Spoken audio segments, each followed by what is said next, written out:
महाभारत का युद्ध समाप्त हो चुका था, लेकिन यह जीत किसी उत्सव की नहीं थी।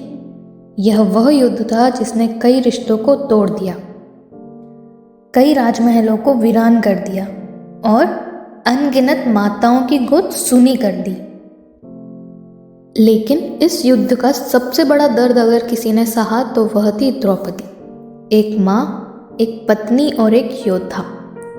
अपने 5 बेटों को खो देने का दुख क्या होता है यह सिर्फ वही समझ सकती थी, लेकिन उन्होंने इस पीड़ा में डूबकर खुद को नहीं खोया।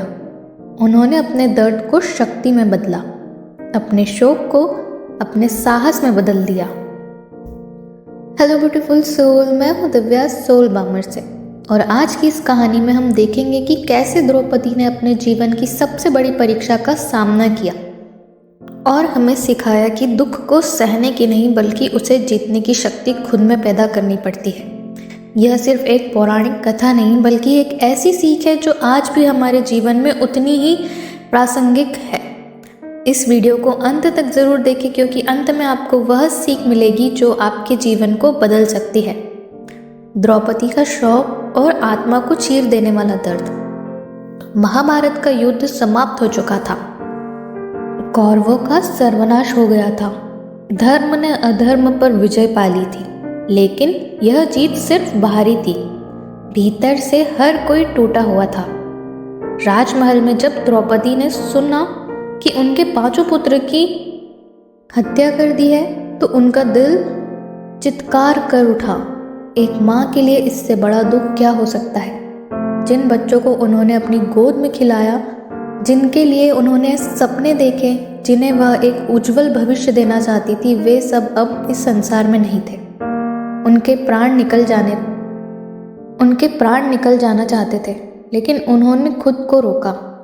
उनकी आत्मा रोई, उनका हृदय चिल्लाया, पर उन्होंने खुद को संभाल लिया। पर क्या यह संभव था? इतने गहरे दर्द में भी कोई कैसे खड़ा रह सकता है? यह संभव था क्योंकि वह सिर्फ एक स्त्री नहीं बल्कि एक योद्धा भी थी। बदले की आग या क्षमा की शक्ति। पांडवों ने जब यह सुना कि उनके पुत्रों की हत्या अश्वत्थामा ने की है तो अर्जुन ने उसे पकड़ लिया और उसे द्रौपदी के सामने लाकर खड़ा कर दिया। यह वही क्षण था जब द्रौपदी बदला ले सकती थी। वह चाहती तो अर्जुन से कह सकती थी कि मार दो इसे, जैसे इसने मेरे बेटों का वध किया वैसे ही इसका अंत करो।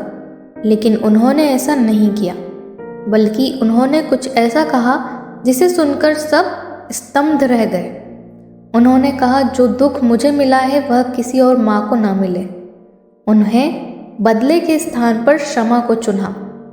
उनका हृदय प्रतिशोध से नहीं बल्कि करुणा से भरा था। उन्होंने अश्वत्थामा को दंड देने के लिए नहीं बल्कि उसे सीख देने के लिए उसके मस्तक से उनका दिव्य मणि निकलवा लिया। यह उनके लिए मृत्यु से भी बड़ा दंड था। उसे उसकी शक्ति से वंचित कर दिया गया। यही थी द्रौपदी की महानता, जो सहानुभूति और न्याय के बीच संतुलन बनाना जानती थी। आधुनिक जीवन में सीख, दुख से कैसे निकले। हमारे जीवन में भी कई बार ऐसे क्षण आते हैं जब हम अपार दुख से गुजरते हैं। हम अपने किसी प्रियजन को खो देते हैं, हमें धोखा मिलता है या हमारा पूरा संसार ही उजड़ जाता है। लेकिन सवाल यह है कि हम इस दुख के साथ क्या करते हैं? क्या हम इस दर्द को अपनी कमजोरी बना लेते हैं? क्या हम प्रतिशोध की आग में जल जाते हैं? या फिर हम द्रौपदी की तरह इस दुख को अपनी शक्ति बना लेते हैं? अगर हम सच में आगे बढ़ना चाहते हैं तो हमें कुछ महत्वपूर्ण बातें याद रखनी होगी। दुख से भागना समाधान नहीं है। प्रतिशोध आपको सुख नहीं देगा बल्कि आपको और भी पीड़ा में डाल देगा। हर तकलीफ आपको भीतर से और मजबूत बनाने के लिए नहीं आती। द्रौपदी की तरह हमें भी यह समझना होगा कि हर दुख हमें गिराने नहीं बल्कि हमें और सशक्त बनाने के लिए आता है। द्रौपदी की कहानी सिर्फ पौराणिक कथा नहीं है, यह हमारी जिंदगी के हर संघर्ष का प्रतिबिंब है।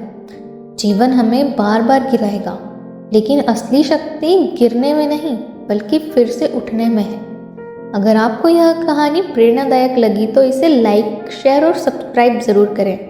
और हमें कमेंट में बताइए, क्या आपने कभी अपने जीवन में दुख को अपनी शक्ति में बदला है?